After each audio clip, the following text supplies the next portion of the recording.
السلام علیکم ناظرین، میں ایک نیا واقعہ لے کر کے آپ کی خدمت میں حاضر ہوا ہوں جو حضرت آدم علیہ الصلاۃ والسلام اور اماں حوا علیہ السلام کے اوپر ہے، اور مور اور سانپ کو جنت سے کیوں نکالا گیا اور ان کو کیا سزا دی گئی، اسی پر مختصر سا واقعہ لے کر کے حاضر ہوا ہوں۔ میں آپ سے گزارش کرتا ہوں اگر یہ واقعہ پسند آئے تو ایک لائک کر دیجیے گا۔ ایک لائک کر دینے سے کچھ نہیں ہونے والا، میرے دوستو لائک کر دیجیے گا۔ میرے عزیز دوستو، دنیا کی تاریخ میں سب سے پہلا واقعہ جو انسانیت کے لیے سبق اور نصیحت کا دروازہ ہے وہ ہے حضرت آدم علیہ السلام کا واقعہ۔ یہ واقعہ صرف ایک قصہ نہیں بلکہ اس میں انسان کی زندگی کے اصول چھپے ہیں۔ اللہ تعالیٰ نے حضرت آدم علیہ السلام کو مٹی سے پیدا کیا، اپنی روح پھونکی، انہیں جنت میں بسایا اور ہر نعمت عطا فرمائی، مگر ساتھ ہی ایک امتحان رکھا،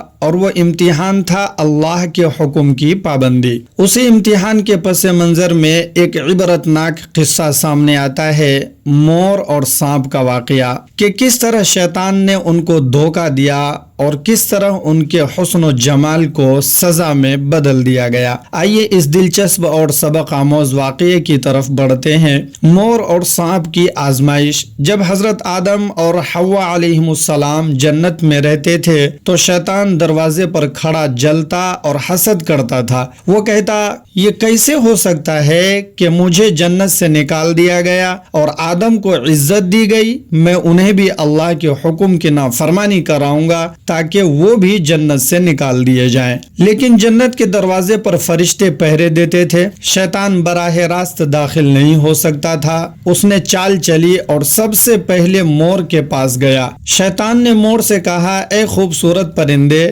مجھے بس اندر جانے دے، میں کسی کو نقصان نہیں پہنچاؤں گا، میں صرف جنت کی نعمتوں کو دیکھنا چاہتا ہوں۔ مور نے اپنی نیکی اور بھول پن میں سمجھا کہ شاید یہ درست کہہ رہا ہے، یوں وہ شیطان کو اپنے ساتھ لے کر سانپ کے پاس پہنچ گیا۔ اب یہاں سے سانپ کا امتحان شروع ہوتا ہے۔ اس وقت سانپ نہایت خوش شکل، خوبصورت اور نرم و نازک مخلوق تھا۔ اس کے جسم سے خوشبو آتی تھی اور وہ انسان کا دوست تھا۔ شیطان نے کہا، مجھے اپنے جسم میں چھپا لو اور جنت میں لے چلو۔ سانپ فریب میں آ گیا اور شیطان کو اپنے پیٹ یا منہ میں چھپا کر جنت کے اندر پہنچ گیا۔ جب شیطان جنت میں پہنچ گیا تو شیطان کی فریب کاری شروع ہو گئی، کیونکہ شیطان گیا ہی اسی مقصد سے تھا کہ حضرت آدم اور اماں حوا کو بہکایا جائے اور اللہ کے حکم کی نافرمانی کرائی جائے۔ جنت میں داخل ہو کر شیطان نے حضرت آدم اور حوا سے کہا، کیا تم چاہتے ہو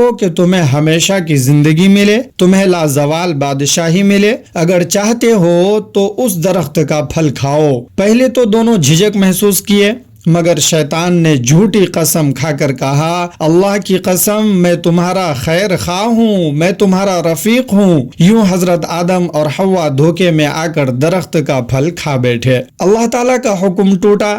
حکم ٹوٹتے ہی دونوں برہنہ ہو گئے، جنتی لباس اتر گیا، پتوں سے اپنا جسم چھپانے لگے اور اس کے نتیجے میں پھر انہیں جنت سے زمین پر بھیج دیا گیا۔ پھر اللہ تعالیٰ نے مور اور سانپ کو سزا دی۔ اللہ تعالیٰ نے فرمایا، اے مور اور سانپ، تم نے نافرمان کو سہولت دی، اس کے فریب کو راستہ دیا، لہذا تم بھی سزا کے مستحق ہو۔ مور کو یہ سزا ملی کہ اس کے حسن کو کم کر دیا گیا، اس کی خوبصورتی کو کم کر دیا گیا، اس کے خوبصورت پیروں کو بدصورت کر دیا گیا تاکہ وہ قیامت تک عبرت کا نشان بنا رہے۔ آج بھی جب انسان مور کے حسین پروں کو دیکھتا ہے تو دنگ رہ جاتا ہے، لیکن اس کے پیروں پر نظر ڈالے تو عبرت حاصل کرتا ہے۔ پھر سانپ کو اللہ تعالیٰ نے یہ سزا دی کہ اس کے جسم سے خوشبو ختم کر دی گئی، اس کے منہ میں زہر بھر دیا گیا۔ پہلے سانپ کے منہ سے خوشبو نکلتی تھی، اب زہر نکلتا ہے، اور انسان کا دشمن بنا دیا گیا تاکہ جب انسان اسے دیکھے تو ڈرے اور محتاط ہو جائے۔ حضرت آدم علیہ السلام کو کہاں اتارا گیا؟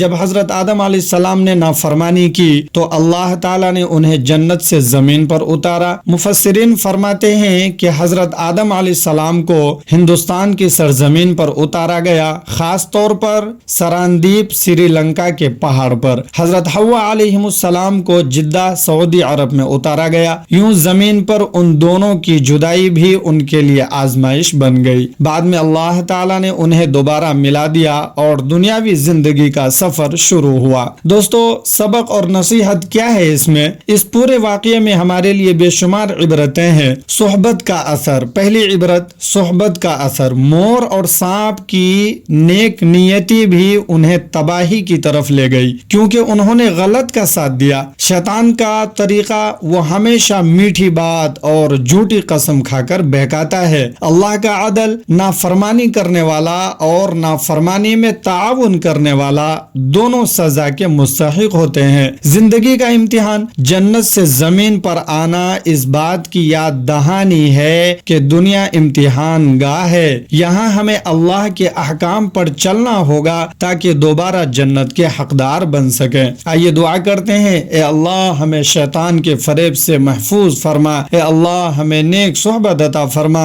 اور ہمیں اپنی نافرمانی سے بچا، اے اللہ ہمیں دنیا کی آزمائشوں میں کامیاب فرما اور جنت الفردوس میں اپنے نبیوں، صدیقین اور صالحین کے ساتھ جگہ عطا فرما، آمین یا رب العالمین۔ ملتے ہیں اگلی ویڈیو میں، تب تک خدا حافظ۔ اللہ آپ کا حامی و ناصر ہو۔